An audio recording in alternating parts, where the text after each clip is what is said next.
একাত্তর টিভি চ্যানেলের উদ্দেশ্যে কিছু কথা বলতে চাই। শুধু একাত্তর টিভি চ্যানেল না, একাত্তর টিভি চ্যানেলের মালিকের উদ্দেশ্যে কিছু কথা বলতে চাই। আমার মনে হচ্ছে কি, আপনি একাত্তর টিভি নাম দেওয়ার আগে 71 বছর আগে আপনার সাধনা করা উচিত ছিল। এর নামটা কি দেওয়া যাবে নাকি দেওয়া যাবে না? কারণ এই নামটা যদিও খুব ছোট, কিন্তু এটার গুরুত্ব অনেক বেশি। নাম দিয়েছেন 71 আর কাম করেন রাজাকারে। আপনার চ্যানেলে যতগুলো সাংবাদিক আছে সবগুলো মনে হচ্ছে ভারত থেকে ট্রেনিং নিয়ে আসছিল। তো ভারত থেকে ট্রেনিং নেওয়া মানুষগুলো তো ধর্ম নিয়ে কটূক্তি করবে, এটাই স্বাভাবিক। যারা ধর্ম নিয়ে কটূক্তি করবে, যারা মসজিদ নিয়ে কটূক্তি করবে, তাদের বাংলাদেশের বুকে ঠাঁই নাই। আমি তো বলে দিচ্ছি, তাদের বাংলাদেশের বুকে ঠাঁই নেই। বাংলাদেশে 99% মানুষ মুসলিম, আর সেইখানে এত বড় সাহস কীভাবে হয় যে ধর্ম নিয়ে কটূক্তি করবে, মসজিদ নিয়ে কটূক্তি করবে? রাজাকার মিথিলাকে এই বাংলাদেশ থেকে বয়কট করা হোক।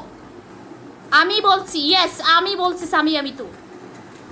আপনারা, আমরা ইসলামের দেখানো পথ অনুসারে আমরা চলতে পারি না, এটা আমাদের ব্যর্থতা। কিন্তু আপনার, আমার বা অন্য কারোর কোনো অধিকার নেই মসজিদ নিয়ে, ইসলাম ধর্ম নিয়ে কটূক্তি করা, এটা কারোর অধিকার নেই। আপনি কি ধর্ম সাপোর্ট করবেন এটা আপনার ব্যক্তিগত বিষয়, কিন্তু ইসলাম ধর্ম মসজিদ নিয়ে কটূক্তি করা আপনার ব্যক্তিগত বিষয় না। আপনি কিভাবে রাজাকার খালাম্মা মিথিলা আপনাকে বলছে, আপনি কিভাবে মসজিদ নিয়ে কটূক্তি করলেন? আপনার কি মসজিদ চোখে পড়লো, আর কিছু চোখে পড়লো না? বাংলাদেশে অহর বাড়িঘর আছে যেগুলো জমি দখল করে বড় বড় ইন্ডাস্ট্রি করেছে, লক্ষ লক্ষ টাকা ইনকাম করেছে। আপনার কি সেগুলো চোখে পড়ে না?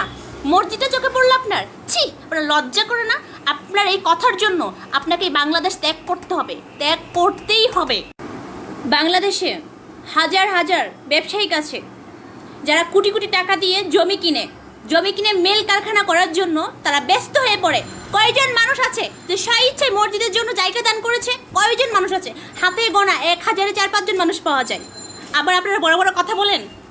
আমার যদি ক্ষমতা থাকতো, আমার যদি হ্যাডম থাকতো, রাজাকার মিথিলা খালাম্মা আপনাকে বলছি, আপনাকে দেখিয়ে দিতাম, মসজিদ নির্মাণ করে আমি দেখিয়ে দিতাম, আল্লাহর ঘর তৈরি করে দেখিয়ে দিতাম যে আমি যে পেশাতেই কাজ করি না কেন, কিন্তু আমার মনে সবসময় আল্লাহ বসবাস করে। আমি এটা বিশ্বাস করি, আমার জন্ম একদিন হয়েছে, একদিন মরতে হবে। আপনি যত বড় বড় কথা বলছেন, এই সেই যে কয়েকদিন আগে সারা বিশ্বে আল্লাহ গজব ঢেলে দিয়েছিল, কারণ সারা বিশ্বের মানুষ অতিরিক্ত উৎপাত হয়ে গিয়েছিল। আপনি কি ভুলে গেছেন সেই কথা? আমি সর্বশেষ আমার বন্ধুদের উদ্দেশ্যে কিছু কথা বলতে চাচ্ছি। তোমরা যে যেখান থেকে আমার ভিডিওটি দেখতে পাচ্ছ, প্লিজ আমার ভিডিওটি বেশি বেশি করে শেয়ার করো, যাতে করে এই ভিডিওটি দেখার পরে সবাই সবার জায়গা থেকে প্রতিবাদ করতে পারে। বাংলাদেশ থেকে যেন এরকম রাজাকার বয়কট করা যায়, ঠিক সেই ব্যবস্থাটা করো। আর আমি জানি আমার এই ভিডিওটা আপলোড করার পরে কিছু রাজাকার এখানে উল্টাপাল্টা কথা বলবে, যে বলবে তোর মুখে ধর্মের কথা মানায় না। আমার মুখে ধর্মের কথা মানায় বা না মানায় এটা একমাত্র আল্লাহ জানে।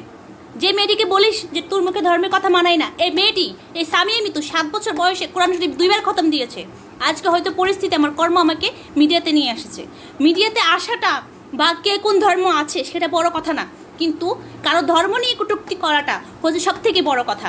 আর আমার যদি কোনো দিন হ্যাডম হয়, ক্ষমতা হয়, আমি তোমাদের সবার সামনে প্রমিস করছি, ঢাকার শহরে সব থেকে ভালো জায়গাতে আমি মসজিদ নির্মাণ করে দেখিয়ে দিব যে মসজিদ নির্মাণ করতে হলে কোনো পেশা বা ক্ষমতার দরকার পড়ে না, শুধু সুন্দর মন মানসিকতার দরকার পড়ে। শেষ আরেকটি কথা, আমি সামিয়া মিতু 71 টিভিকে বয়কট করলাম, আপনারাও করুন।